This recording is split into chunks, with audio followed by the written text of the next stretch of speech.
Olá! No Acontece Especial de hoje, vamos falar das consequências psicológicas para quem sofre abuso sexual.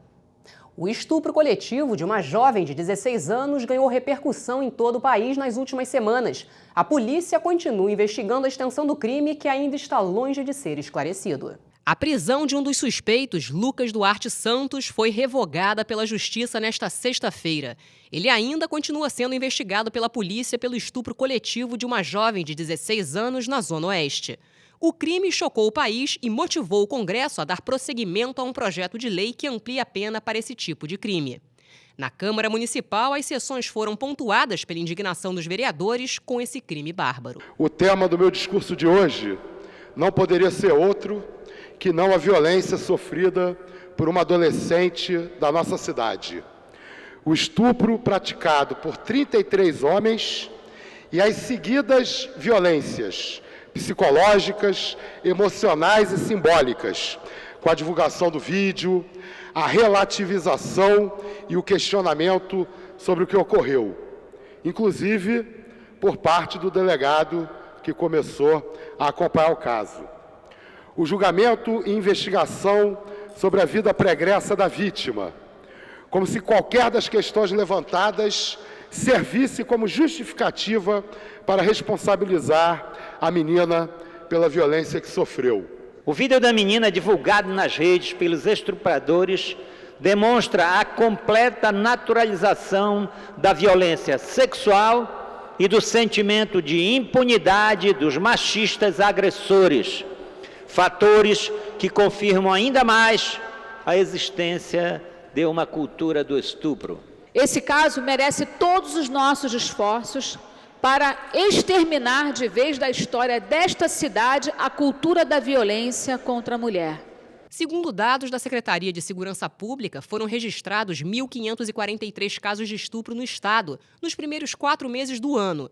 As estatísticas não computam o caso da adolescente, que ganhou repercussão depois da divulgação de um vídeo na internet em que aparece deitada nua e inconsciente. Ela teria sido violentada por mais de 30 homens. Nesta edição do Acontece no Rio, convidamos 2 psicólogos para esclarecer algumas dúvidas frequentes sobre prevenção e o acompanhamento das vítimas de abuso sexual. Dr. João, apenas 35% das mulheres que sofrem abuso denunciam. Por que isso acontece?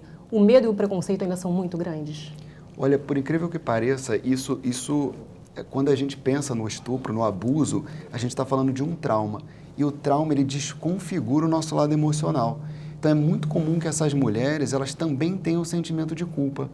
E às vezes isso nem faz sentido, porque às vezes o estuprador, o abusador chegou, acabou fazendo o ato em si, e elas mesmo assim se sentem culpadas, mesmo não tendo participação, não tendo provocado, não tendo feito nada.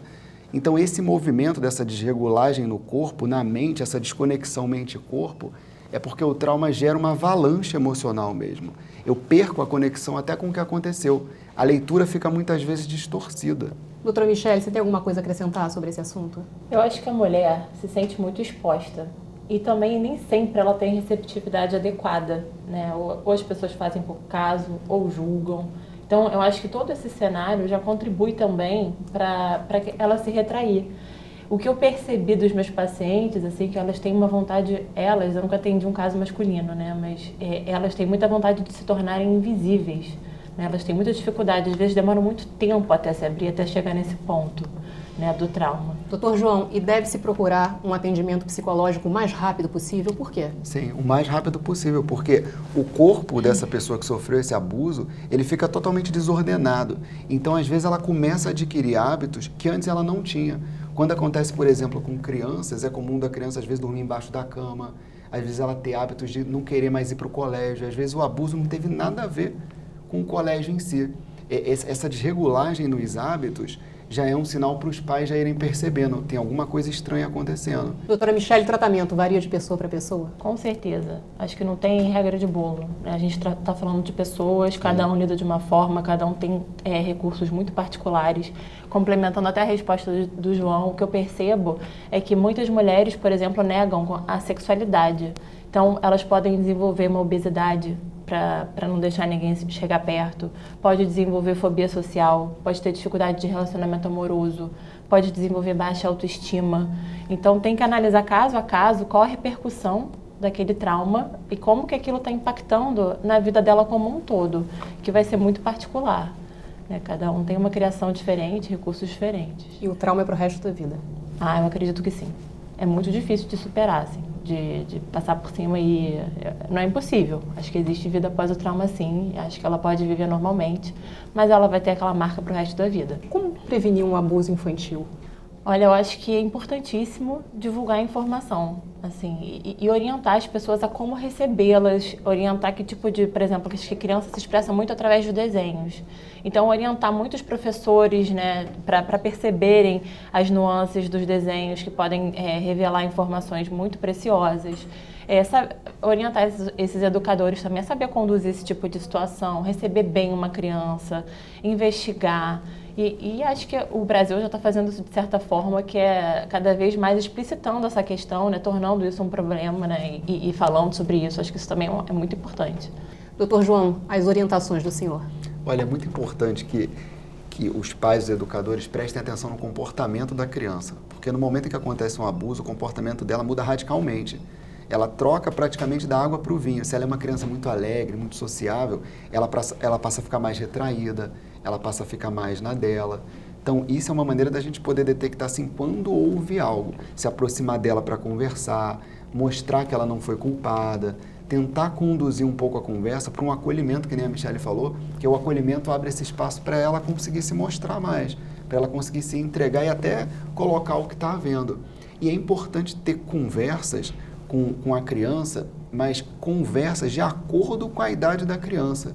Por exemplo, não dá para chegar para uma criança de 3, 4, 5 anos e ter uma conversa sobre sexo com ela. Ela não vai entender nada, até porque ela nem desenvolveu a sexualidade ainda. Agora eu posso chegar e colocar que aquela parte do corpo dela é dela, que aquela parte é especial, que ela não deve mexer, que não devem mexer ali. Que ela mexendo é normal, até porque criança mexe em tudo mesmo.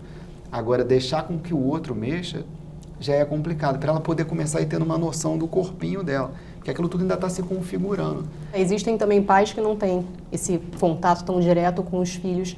Nesses casos, como identificar a questão de abuso? Pelo comportamento, por desenhos. Às vezes a criança tem vergonha de ir ao banheiro na frente de alguém, ou então fica retraída, ou então ela está com alguma desconexão mente-corpo, que você pode perceber nos detalhes, ou em alguma fala, ou com alguma brincadeira, ou com brincadeira de bonecos. Ela pode revelar nas brincadeiras, eu acho, a partir do discurso dela. Ela se comunica muito a partir do lúdico, né? Jogando, desenhando. A criança ela se comunica muito pela brincadeira. Então, quando isso começa a ser evitado, quando ela começa a bloquear isso, nesse contato com os outros, é porque está tendo alguma desorganização interna. Então, é importante que os pais percebam. Eu gosto muito de falar para os pais, assim, que têm filhos novos, que eles, pelo menos, se eles não conseguirem passar muito tempo com os filhos durante o dia, que eles tirem pelo menos uns 10, 15 minutos para cada filho, se eles tiverem mais de um, para poder escutar aquela criança. Não me escuta em tom de palestra, não, que tem muitos pais que gostam de ficar dando palestras para os filhos. A ideia é escutar, deixar a criança ter a sensação de que ela pode expor o mundo dela para os pais, porque isso faz com que elas se sintam mais inteiras. Então, trazer, né? Trazer. Uhum. Porque se acontece qualquer coisa com elas, depois elas vão se sentir à vontade para levar. Porque essa dificuldade que a pessoa que sofre o abuso tem, de depois chegar e se expor, é porque ela não se sente acolhida. Doutora Michele, os pais podem se confundir quando uma criança está fazendo a exposição da própria sexualidade na idade devida com um abuso sexual? Com certeza. Acho que cada um vai lidar com aquele trauma de uma forma totalmente diferente. Umas crianças vão ficar mais retraídas.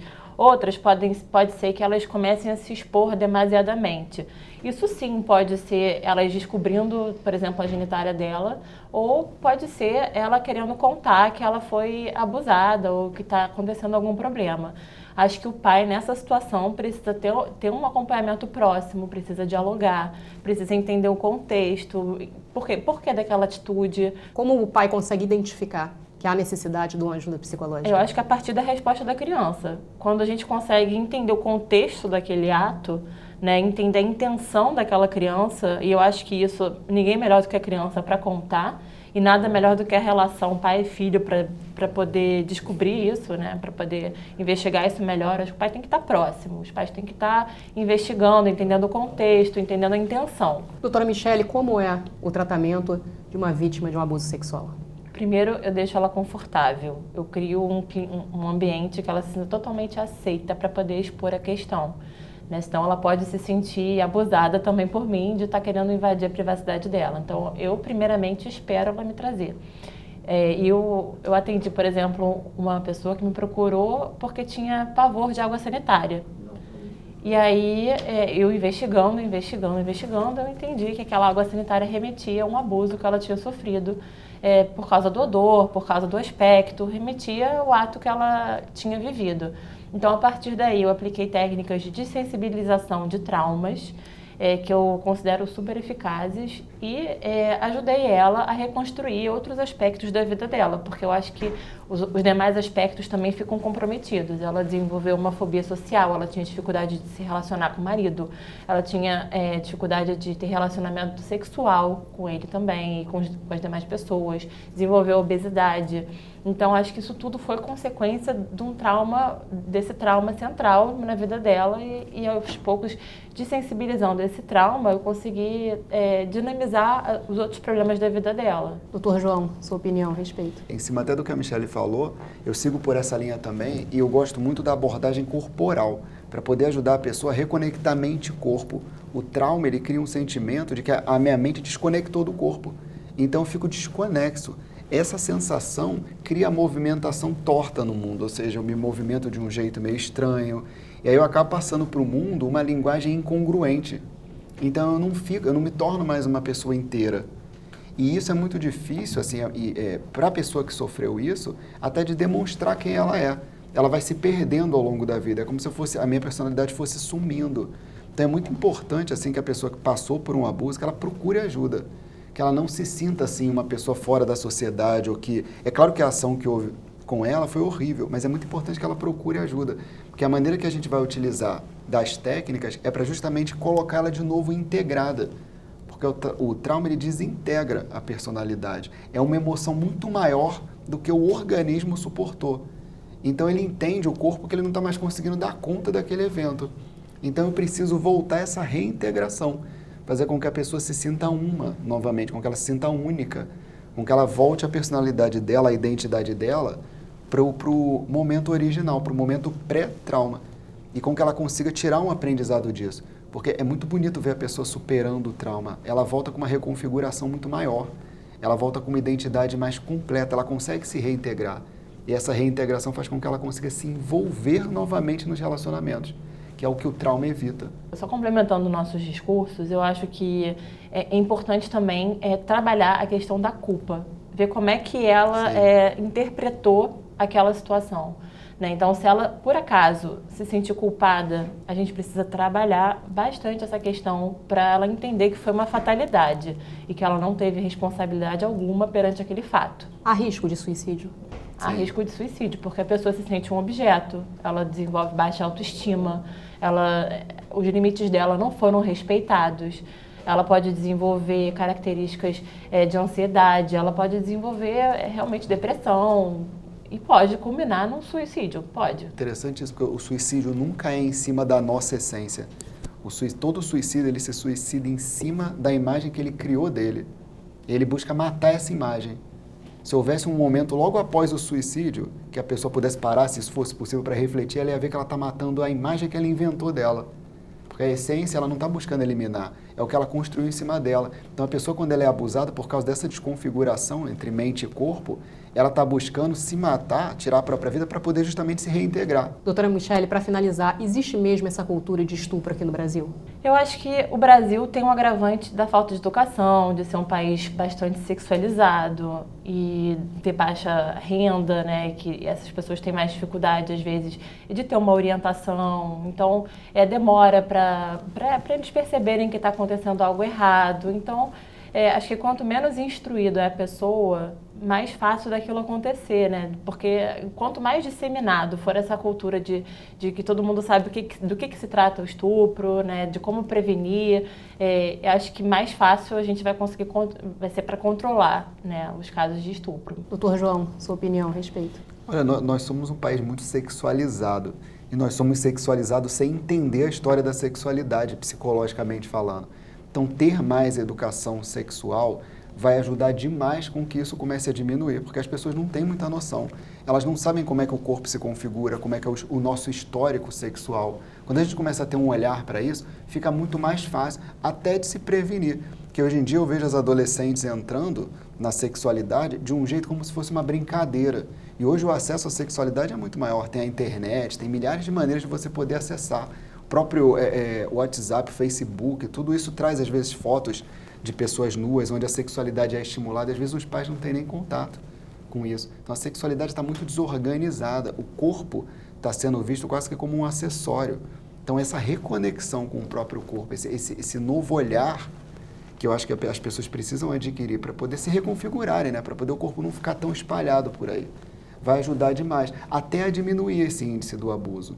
Porque faz sentido sim, porque como a sexualidade está desorganizada e as pessoas estão lidando com isso de uma maneira toda torta, acaba que tem gente que às vezes é abusada e às vezes porque passou uma imagem, aí acaba que o outro entende outra coisa, o abusador ele aproveita daquilo, aí cria uma situação completamente desconexa. Muito obrigada, doutor João, doutora Michele. Obrigada. Obrigado, eu que agradeço. E o Acontece Especial fica por aqui. Você pode rever este e outros programas no nosso site. Acesse câmara.rj.gov.br. Até a próxima.